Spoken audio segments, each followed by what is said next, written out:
After months of investigations into the activities of the Economic and Financial Crimes Commission, EFCC, it appears the suspended chairman of the agency, Ibrahim Mustapha Magu, who has a case to answer. Magu is to be tried by the Code of Conduct Bureau, CCB, at the Code of Conduct Tribunal, CCT, over a dormant First Bank account and a building in Port Harcourt, River State. We used to wait this now. We've not heard from the recommendation from the panel of Justice Ayo Salami, and the CCB want to... I think because I think if the CCB should take over the case now, if the man should be arena, it means they are jumping the gun.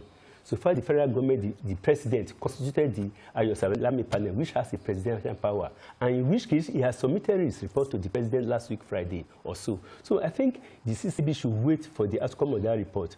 I mean, arraigned the man now, irrespective of whatever we will have done, it means they are jumping the gun. It means they have already seen the report. Let the report come out, let the federal government issue a white paper on it, and the white paper will clearly, one will hope that this white paper will not be like the other one, will just be kept inside the drawer without government doing anything. I think the CCB should not jump the gun. Yes, they said that the man is liable to be prosecuted for some undeclared assets, like the First Bank account that he has some houses somewhere. I think they should wait because the presidential panel supersedes every other panel that is probing him. I think we should wait for the president to come out with the report. Do you think the Code of Conduct Tribunal should wait?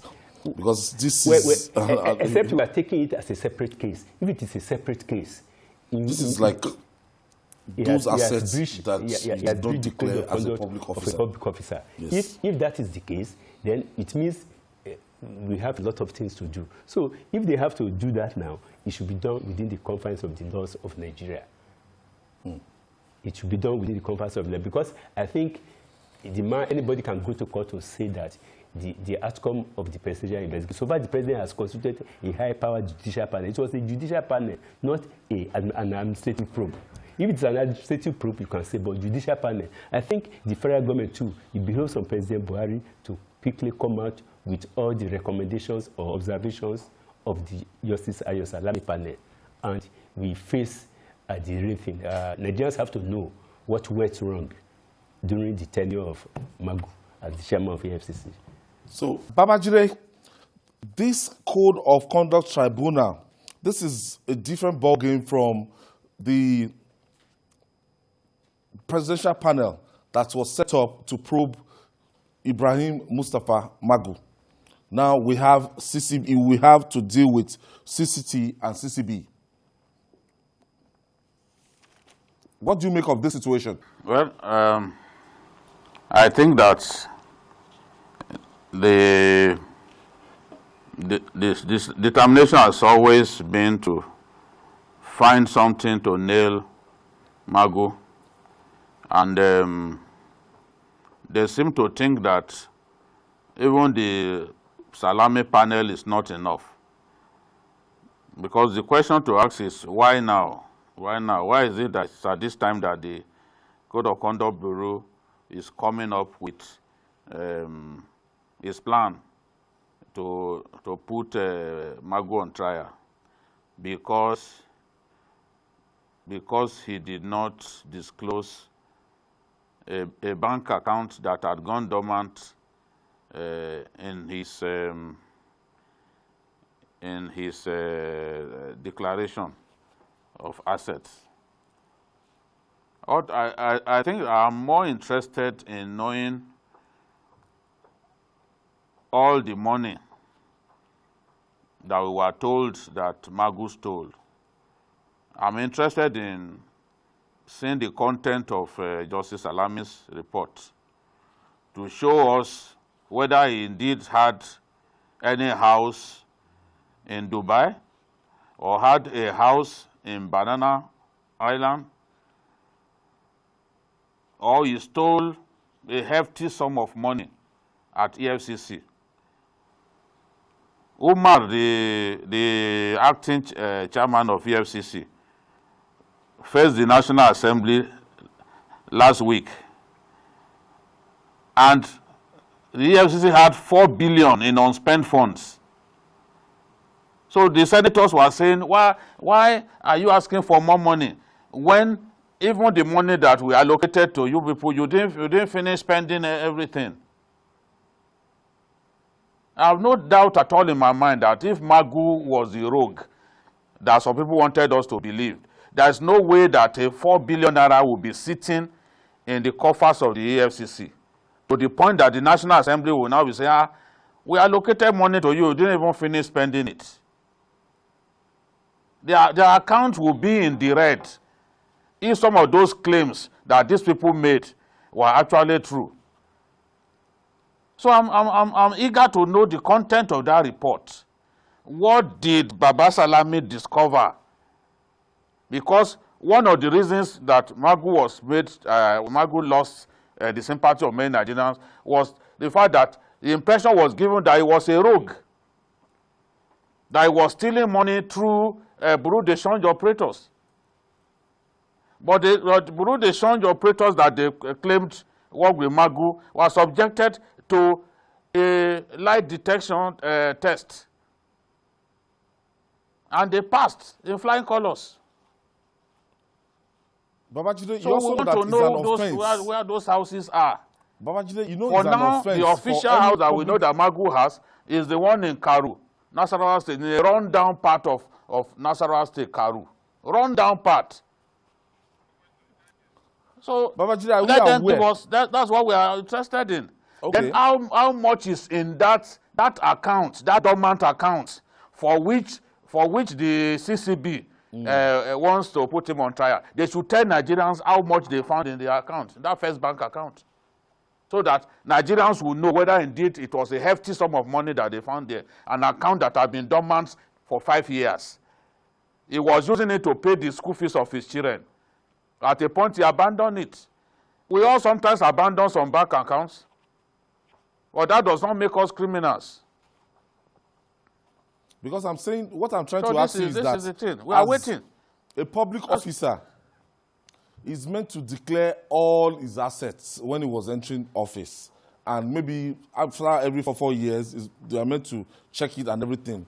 If the Code of Conduct Bureau is coming up with this now, and it's still between their purview to say, look, bring all assets you have, all the receipts and everything they asked him to bring.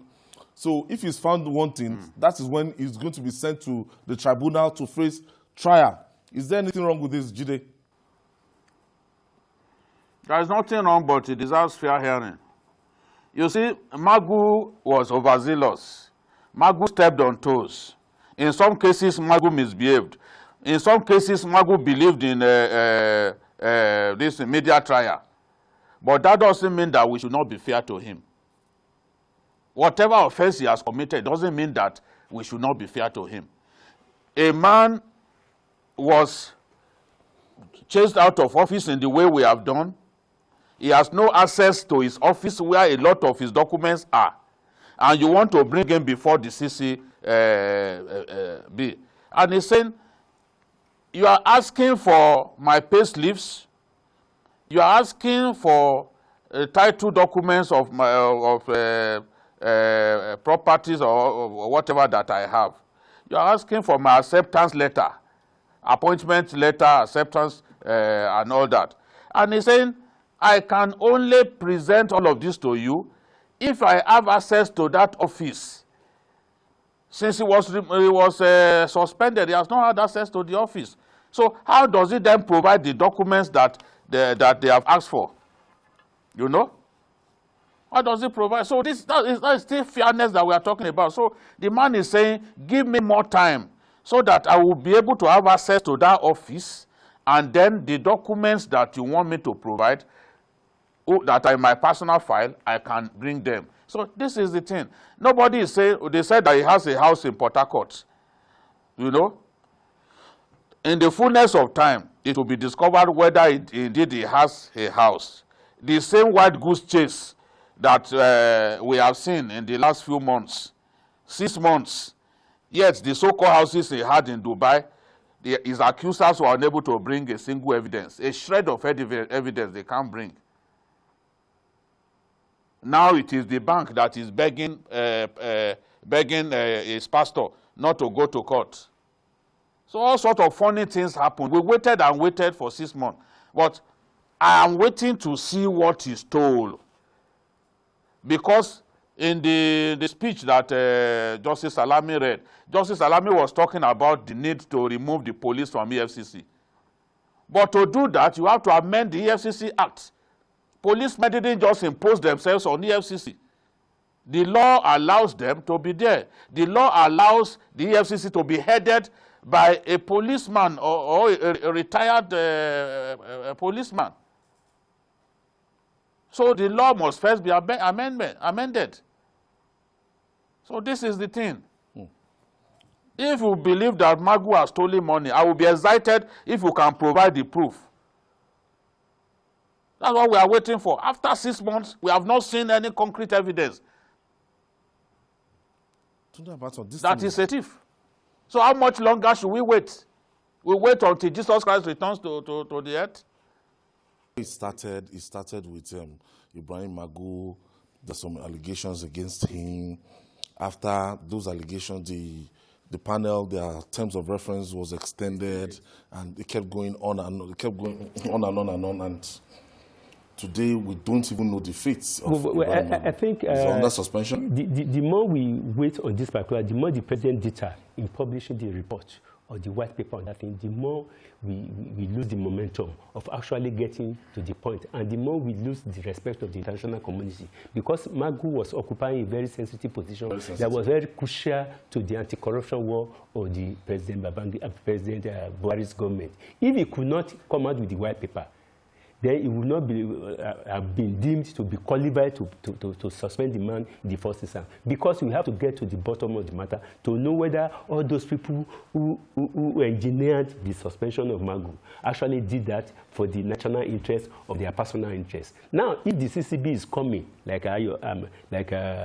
Babajide said, after 6 months, they are not coming with that allegation, one would have expected that immediately you take an oath on office as a public officer, all your assets that were declared, the intelligence people should go and verify that particular asset. And that thing should have been brought out before now, not when the president constituted a panel that has taken almost 4 months for that panel. The panel has submitted a report, and the report is yet to come out, and the CCB wants to go and try him. I think we are just expanding our energy. We are expending energy where it is not big. The president should not deter in publishing the report. Whatever it is in that report, it will help Nigeria to get to the bottom of this thing and to know whether a public officer is being set up in order to deal with him, or because he stepped on toes. In the course of this investigation, we discovered that even his friend, that is a pastor, that a financial institution claimed to have mistakenly launched over 500 million naira into his account.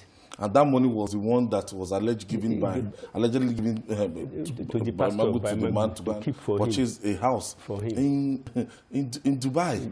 And FCMB is coming out to apologize now that, look, this was a mistake. It means the whole trial was a horse in the first instance. That is the more reason why I am interested, as a Nigerian, I am very, very much interested in the report of Justice Ayo Salami. Because of the person that Justice Ayo Salami is, he has an integrity, he has a track record. And I think he will have been able to tell the president to separate the issue and tell the president what went wrong.